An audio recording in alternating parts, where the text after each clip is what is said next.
gather round, we've got a story to share. Richie and John, they always care. Championing voices, fierce and strong. Tune in, turn up, you can't go wrong. Life and love, they're here to fight. It's Newsday Tuesday, let's take a stand. With Richie and John, let's shake the land. Voices of truth in every sound. In this podcast world, our hope is found. The Mutual Broadcasting System presents Richie and John, the podcast that connects you with the people, events, headlines, and lifestyle interests of the global LGBTQ+ community. Here's Richie Roy and John McMullen. Hello, and welcome to another episode of Richie and John. It is Newsday Tuesday, and I'm here, of course, with my co-host, John McMullen. John, how are you? I'm great. How are you? Not bad, you know. We're coming off of Thanksgiving and still processing some leftovers from that, and had Friendsgiving, which was really nice, and then we are back in the saddle. I'm still processing all of our sex health stuff from Saturday's show. Yeah, for sure. Yeah, no, we learned a lot, and I'm looking forward to having our guest back again and talking about more stuff with him. Me too. Should be fun. Hey, there's a lot of stuff in the news this week, and it's been a while since we've done one of these, a couple of weeks actually, since we've done a Newsday Tuesday. So let's get right to it, and we'll start with America's favorite retailer, not mine, but Americans, I guess. That would be Walmart. Yep. So the world's largest retailer, Walmart, has, surprise, surprise, you've heard this from us before, rolled back its diversity, equity, and inclusion policies, including pro-LGBTQ initiatives, amidst shifting sociopolitical landscapes. The announcement came Monday following the 2023 Supreme Court decision ending affirmative action in college admissions, and, of course, the election of President-elect you-know-who for a second term. Right-wing activists have amplified pressure on Fortune 500 companies to abandon progressive and inclusive policies that include Robby Starbucks. Jerks like Robby Starbuck. Yep, yeah. Starbuck, yeah. Among the changes, Walmart will discontinue its involvement in the Human Rights Campaign's Corporate Equality Index. That's a classic Starbuck. This company will also review event grants for, quote, sexualized content unsuitable for children. Read Pride festivals. Remind me of that, because I want to come back to that point. I have a counterpoint on that, but okay. Go ahead. And will monitor third-party marketplace items targeted at minors. Unclear what that even means. But additionally, Walmart will not renew its 5-year commitment to an equity racial center and will cease considering race or gender in supplier agreements. Quote, "This is the biggest win yet for our movement to end wokeness," said Robby Starbuck. In response, National Urban League CEO Mark Morial called the decision dismaying, condemning Walmart's shift as succumbing to extremism. Walmart emphasized its rebranding from DEI to, quote, belonging, stating that it aims to foster a sense of belonging for its stakeholders. Wasn't that cute? It makes me want to puke. You know, I want to go back to that thing you just said a moment ago about the company is going to review event grants for sexualized content unsuitable for children and monitor third-party marketplace items that are targeted at minors. The very first thing that came to mind was that back in around 2002, 2003, I had a friend who was going through a divorce, and he had 3 children that were living with him, and they moved into my home and lived there for a while. The mom was such a mess. She was mixed up on drugs, and she had a rather nasty habit of making physical threats towards the children and others. And she'd put the kids in the car and drive down to the store and buy liquor and drive around with the kids in the car and things like that. The daughter, who was, I think, right around 13, not quite 14 years old yet, she was dressing like her mother. And when she would go to school, she would look kind of very Britney Spears-ish. Mm-hmm. Definitely not the kind of look that I would think appropriate for a 13-year-old girl going to school. And I mean, look, if you're 18, you're an adult, and you decide you want to look like a floozy, that's your business. You can do that all you want. But with children being sexualized at that age, it always kind of was like a gut punch to me, because I'm thinking, you know, I mean, society is doing this, but so are these manufacturers of clothing. And so when I see a statement like that, sexualized content, I'm thinking, how's that any different than a retailer like Walmart selling clothes that, is selling sexiness among, 10, 11, 12, 13-year-old girls? To me, it's no different. Don't give me this crap that it's about somebody wearing a rainbow on their shirt or, something like that just because that's LGBTQ pride. That's a bunch of nonsense. And I'm going to call it where I see it, period. And even at that, with them selling items in stores that, are around LGBTQ pride, I've never heard about Walmart doing that. Of course, we've talked about this in relation to Target having had some stuff in a section of their stores around Gay Pride Month in June. But I don't know. It seems to me like it's a whole bunch of something about nothing. Well, what it is it's code. It's just thinly veiled code language for gay stuff, because it's reviewing event specific. It's reviewing event grants for sexualized content. What could that mean except we are not going to fund pride events, which is the fact that the sexualized content means pride events itself is really offensive, because, when we went to Palm Springs Pride, we went to the parade and there were high school bands marching in the parade, and that was awesome.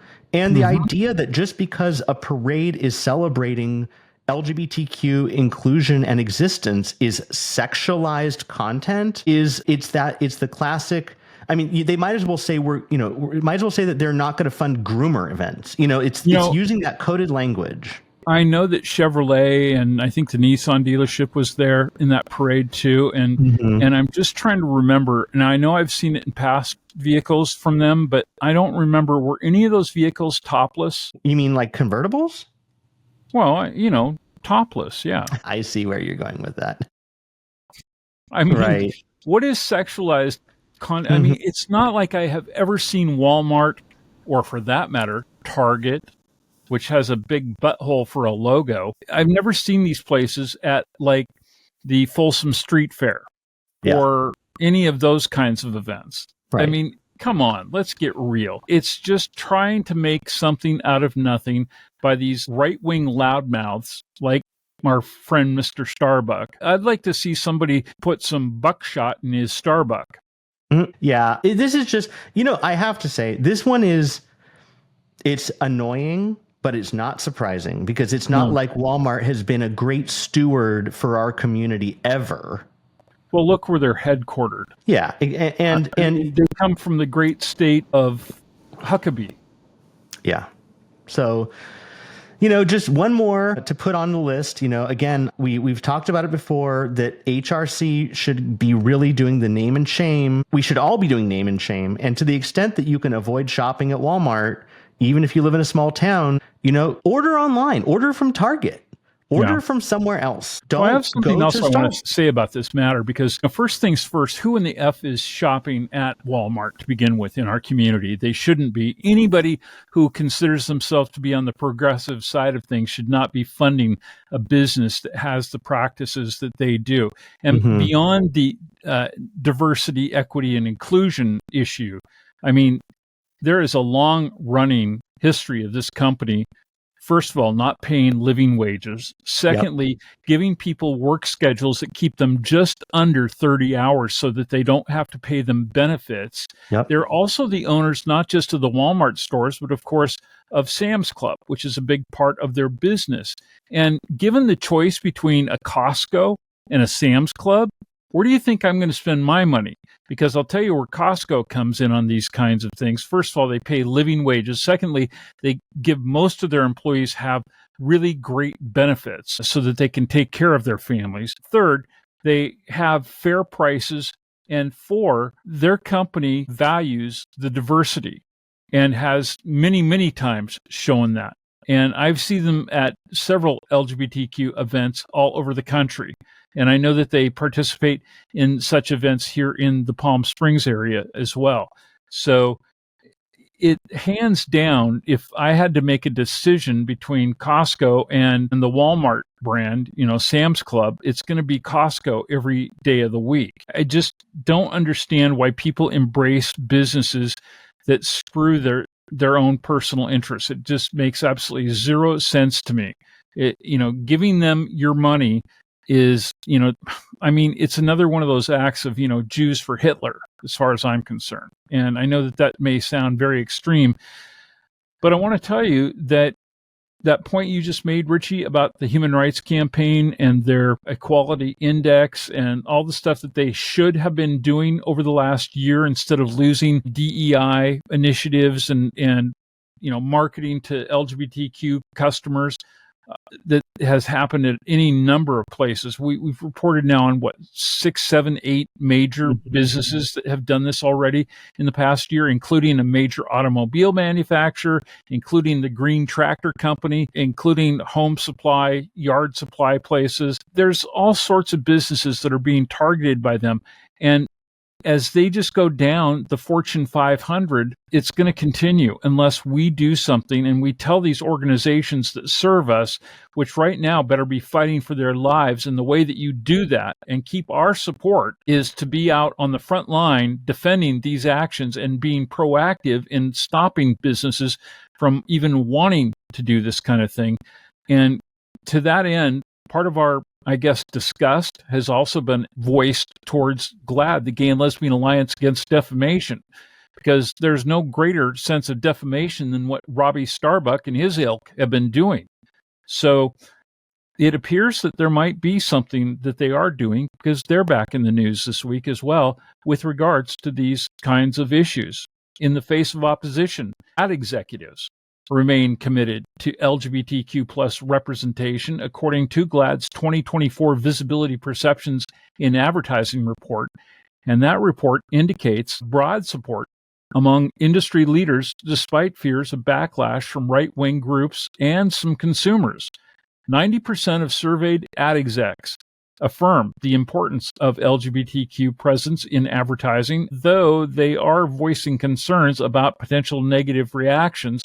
GLAAD's president and CEO, Sarah Kate Ellis, she stresses the necessity of steadfastness, stating, quote, "We cannot let fear and fringe anti-LGBTQ activists," that would be Robby Starbuck, "dilute the work that has been done in the name of visibility."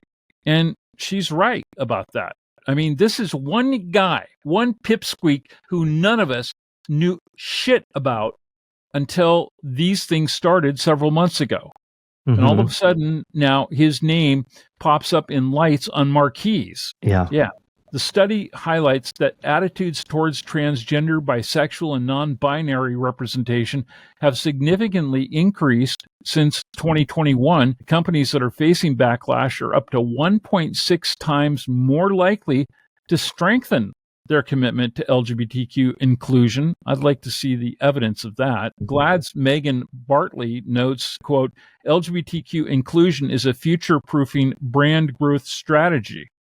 She emphasizes that the loyalty and purchasing power of our community as consumers, valued at $1.4 trillion, that brands are retreating from inclusion, or that brands that are doing that retreating from the inclusion may risk alienating key demographics, particularly as a forthcoming GLAAD report finds growing consumer demands for appropriate LGBTQ representation. And when that comes out, that will be our headline news. I think we should get somebody on from GLAAD and definitely talk about that. I would love to hear from them about that. But I have to say that to me, this sounds like GLAAD handing. Mm-hmm. This sounds like trying to be like rose-colored glasses, basically saying some ad execs who, at the end of the day, are working for their clients who are listening to Robby Starbucks. The ad execs are like, yes, we love inclusion. We are all about it. And, it's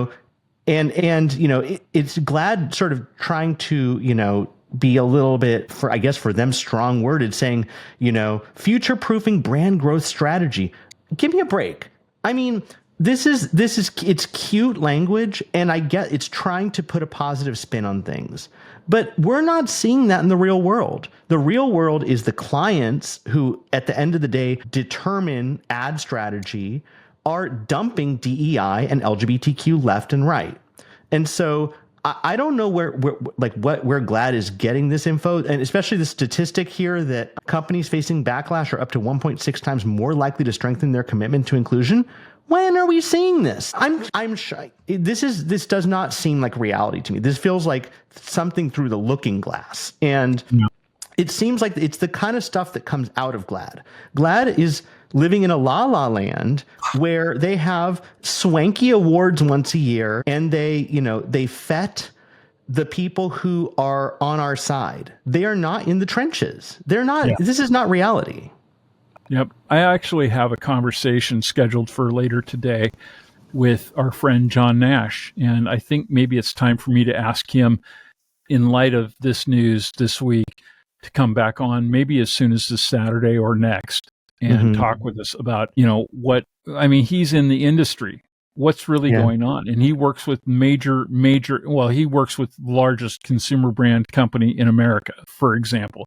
And I think that we'll get an honest God representation from him of just what are those executives saying about whether or not they're ready and willing to take on a guy like Robby the Wimpo Starbuck. And we see stories regularly, in the news about it's the squeaky wheel gets the grease, and the squeaky wheel is these conservative assholes. There'll be an ad that plays, some Cadbury ad that plays in Britain that shows a lesbian couple for 0.4 seconds, and they get barraged with negative comments until they take the ad down time and time again. That just sucks. Well, moving right along, since it is the season, an anti-LGBTQ organization in Alabama attempted to remove an LGBTQ pride organization from the Christmas parade in Prattville, Alabama, citing claims of political messaging and violations of family-friendly policies. Well, Prattville Pride was the first to pay the fee and agreed to follow the parade's rules. However, the group Clean Up Alabama urged its supporters to pressure organizers to exclude Prattville Pride. You know what I'd do? I'd ask to be put right in front of them in the parade route, and I you know what we would do from my float then? What? Litter. We'd litter right out the back of the float and make them have to work and do their cleaning up that way, because if anything, they need to have a little cleanup to their act. Anyway, they had urged the organizers of the parade to not include them and said that the Christmas parade is a celebration I not a time to celebrate someone's sexual preferences. I hate it when people use that term sexual preferences, because it's not a preference. It's not like, well, let me see. Am I going to go with the gay boys or the straight girls? It's so throwback. I hate that kind of language. That language is just straight out of I was going to say the 50s, but okay. It was still around then, but it's sexual preference. Give me a break. Yeah, they accused the Pride group of potentially displaying trans pride flags or featuring drag queens, because God knows that the sky is going to fall, Chicken Little, if you had either of those. What's going to happen? You're going to have your float going down the Christmas parade and a drag queen sitting there in a Santa Claus or a Mrs. Claus outfit, reading stories to kids in a fake library on the float. Despite these claims, Prattville Pride reiterated its intention to participate, stating, quote, "Our goal is simply to build connection, spread love, and contribute to the festive spirit of the season." The town's mayor, Bill Gillespie, he responded, promising to, quote, "ensure all persons are served and respected equally," and ensuring a safe and inclusive parade for Prattville's diverse community of 39,318 residents. That sounds like a smart Southern mayor to me. Yeah, that's a very politique answer.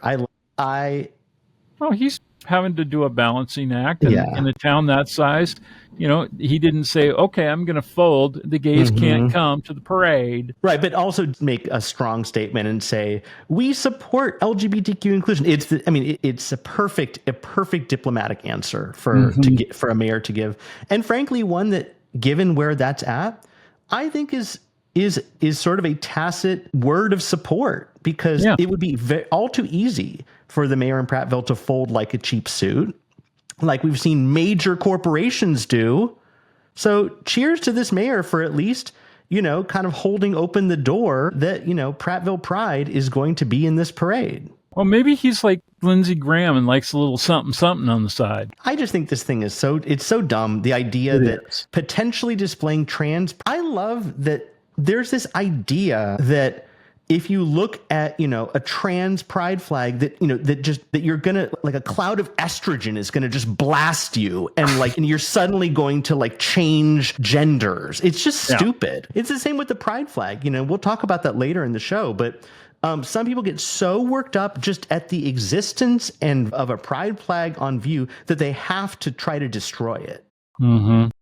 It is wild to me that people have that strong an association with a piece of cloth, that they just get. It's insane to me. It's insane. So, but yeah. So Prattville Pride, I hope they prevail, and we'll keep an eye on this story for sure. So, indeed. Speaking of ripping down pride flags. In Annapolis, Maryland, a former Marine and U.S. Naval Academy graduate has been charged with a hate crime after vandalizing a pride flag at Dapper Dog Tattoo Shop. Business owner Charlie Garrett reported that this is the third instance of the flag being removed, and then they installed a security camera to capture evidence. The footage revealed a man, identified as Benjamin Michael from Dallas, Texas, forcibly taking down the flag and discarding it in a trash can early on November 15th. Identified through images on social media, Michael, who is in town for a football game, faces charges of a hate crime and malicious destruction of property. His attorney, Caroline Norman Frost, stated, quote, "He certainly does not have any dislike or ill will towards the groups involved," labeling the situation a, quote, misunderstanding. Garrett expressed, quote, "The whole point is to spread positivity and show that we're a safe space for everyone," highlighting the impact of the ongoing vandalism. I figured that the most time we would spend on this story tonight would be for you and I to try and figure out what could be the misunderstanding. Yeah. No, I can't figure that out myself. I mean, that is what we call an attorney dealing with a really shitty case. Right. She's doing her darndest. I mean, she's earning her keep. But no. Tearing down the pride flag and throwing it in the trash was not at all an anti-gay move. It was a misunderstanding. He thought that someone accidentally had a bed sheet that they put up on, and that it was dirty, and so they had to throw it away because it was a dirty bed sheet. I mean, come on, it's stupid. I mean, and I'm glad the reason why I like this story is it highlights again the importance of hate crime legislation. That we have hate crimes on the books, because otherwise, this act, which is, an act of, as far as I'm concerned, kind of, domestic identity terrorism, would just be no different than someone, littering or something, or knocking over like a planter in front of a shop, But because we have hate crime legislations, we can treat this for what it is, which is an act that is attempting to chill a group of people from existing, from expressing themselves, from being open. And, it goes to the whole point of this Dapper Dog tattoo shop has had 3 pride flags taken. I don't know if it was the same guy or if just... I want to bet that if it wasn't, that it was 3 people who knew each other, or 2 people who knew each other who did this multiple times. Yeah. Yeah. Because otherwise, I just can't believe that there'd be like one business establishment in that town that would be the sole target of that kind of vandalism or, malicious mischief. Right. It makes me wonder too. It's Annapolis, Maryland. I mean, I'm surprised that this is Marine and Navy guys. Come on. Like, let's be serious. I have a lot of friends who are in the Navy and in the Marine Corps. I live next to the largest Marine base in the world. I live not far from where the Western Fleet for the Navy is based, 29 Palms and San Diego. Like, I don't think you're allowed to be in either branch of the service, either of those two, without a little something going on once in a while. Right. I'm serious. No, Yeah, I mean, especially there's a reason why their uniforms were made in certain ways with the buttons going certain ways and the fly, Yeah, exactly. I mean, when Fleet Week rolls around in New York City, I mean, the way that those pants are cut, I mean, give me a break. Yeah, we know what the dress whites are all about. Yeah, of course. Those Cracker Jacks, Yeah, exactly. But in our final news story, we have some news out of Ohio. This is another, we've seen these before, we're seeing it again. This one's particularly troublesome. Ohio's Governor Mike DeWine has signed Senate Bill 104 into law, implementing a broad bathroom ban for transgender students, even at private colleges.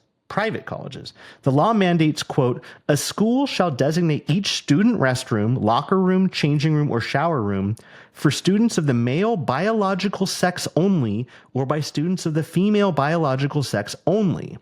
There are no provisions for intersex individuals, and enforcement details remain unclear. It is scheduled to take effect in 90 days. It does allow for single occupancy gender neutral facilities and exceptions for disabled individuals and young children needing assistance. The law defining sex biologically emerged with support from groups like the Center for Christian Virtue. Opponents, including the ACLU of Ohio, are considering legal action, citing conflict with Ohio's single subject law. Senate Minority Leader Nikki Antonio anticipates a swift court challenge. Meanwhile, Governor DeWine has not yet addressed the public regarding this legislation. Of course he hasn't, because he's a wimp. Total wimp. I agree. Unbelievable. I mean, this is, again, the fact that this is, it has to do with schools, but it's not just public schools. It's literally a private school, a private college can't decide for itself whether it will treat transgender students with dignity. Talk about a nanny state. Exactly. I mean, it's just the idea that the right is somehow, a deft touch, a light touch government. We've seen how much that's a lie. You want to keep the government out of your life and out of your bedroom. Not. But it is. I mean, and so boo on Mike DeWine, boo on Ohio. This Mike is DeWine, irritating. To go back to the era of when John Kerry ran for president of the United States and all that talk about the Swift boat stuff and all that, and they tried to label him with the term flip-flop. And everybody had all those flip-flops and all that. Yeah. This guy is a flip-flopper if ever there was one. He is and has been all over the place on a number of issues. Sometimes I look at him and I listen to him and I'm like, he gets it. And then all of a sudden, he doesn't get it. And it's like, come on, dude. Either be a jackass or be cool. Don't be a cool jackass. I mean, really. Yeah. So here's what we're going to do. I have drafted a note with the assistance of my secretary, AI. Richie has done this in the past as well and shared with you some language to maybe send the way of others, especially for our listeners who are in the sometimes great state of Ohio. I'm going to put this up on our website, and you can go and take it. You can use it verbatim, or you can adjust it and personalize it any way that you'd like. You can, do that by, dear fuckhead or dear Governor DeWine, whatever you think is appropriate. But it has the address in Columbus at the Capitol. And here's what it says, just so you know, if you'd like to go get it. And you might be somewhere else in the country. Maybe you used to live in Ohio. Maybe you're thinking about going there. Maybe you've thought about maybe taking vacations there, or visiting family and friends there. And this might alter your plans in terms of helping their economy out and that kind of thing. So here's what it says. Dear Governor DeWine, I am writing to express my strong opposition to Senate Bill 104, the legislation you recently signed into law, which imposes a sweeping ban on transgender individuals regarding the use of public restrooms, including those at private colleges in Ohio. Transgender individuals are human beings deserving of the same dignity and respect as anyone else, including the right to use restrooms aligned with their gender identity. This personal and fundamental aspect of one's daily life should not be subject to regulation by state authorities. By enforcing this discriminatory law, the state of Ohio is infringing upon basic human rights and freedoms that should be protected for everyone. I am deeply disgusted by these actions, which amount to a gross miscarriage of justice and an assault on individual freedoms. Rest assured, I will actively work to support leaders who oppose such discrimination in all upcoming elections. I urge you to reconsider the impact of this law and to work towards legislation that respects and protects the rights of every Ohioan. Sincerely, and your name. So we'll put that up on our website this week so that you can copy and or edit to your heart's content. But definitely, I think that this is one of those things where it's going to take a lot of people who are not in the trans community to get in line with them and to let people know that we're concerned about this kind of BS. Yeah, absolutely. So, speaking of our website, it is a place to go to find episodes of the show. You can find resources there, and you also can contact us with comments, questions, thoughts about this episode, about any episode that you listen to, things that you'd like for us to cover that maybe we haven't yet. And even if you want to ask us for sexual favors, go ahead and do it. I mean, we might laugh and share them with the audience, but whatever floats your boat. Yeah, whatever you want. So that is richieandjohn.com. Again, that's Richie, RICHIE, and AND, John, JOHN.com. If you want to email us, it's info@richieandjohn.com. And we also have a phone number. It is 878-768-8825 if you want to give us a ring and leave a voicemail for us. But we'd love to hear from you. There's also a feedback form on the website. So if you don't want to have to go through your email and all that, you can just fill out the form on there and it'll automatically send us a message and we'll get it. And we always love to hear from people in our audience and know what it is that turns you on, turns you off in terms of what we're talking about, what really makes your ears perk up, and, what we're missing, because we can't think about everything for everyone all the time. So let us know what you'd like to have us talking about, and we'll try and bring experts or people who can address certain other topics on the show. Absolutely. Yeah. Well, I hope you have a great week and that you've survived the shopping rush of Black Friday and Cyber Monday and, whatever else, gets you into your gay apparel. And there's going to be a lot of parties this holiday season, I'm sure, as there always is this time of year. So if you're out and about doing that, please be careful. Don't overconsume if that's an issue, and just be safe and drive smart. And we look forward to having you here with us every Tuesday or Saturday or thereafter to join in the fun of the Richie and John show. Thank you for being with us. Thanks. See you soon.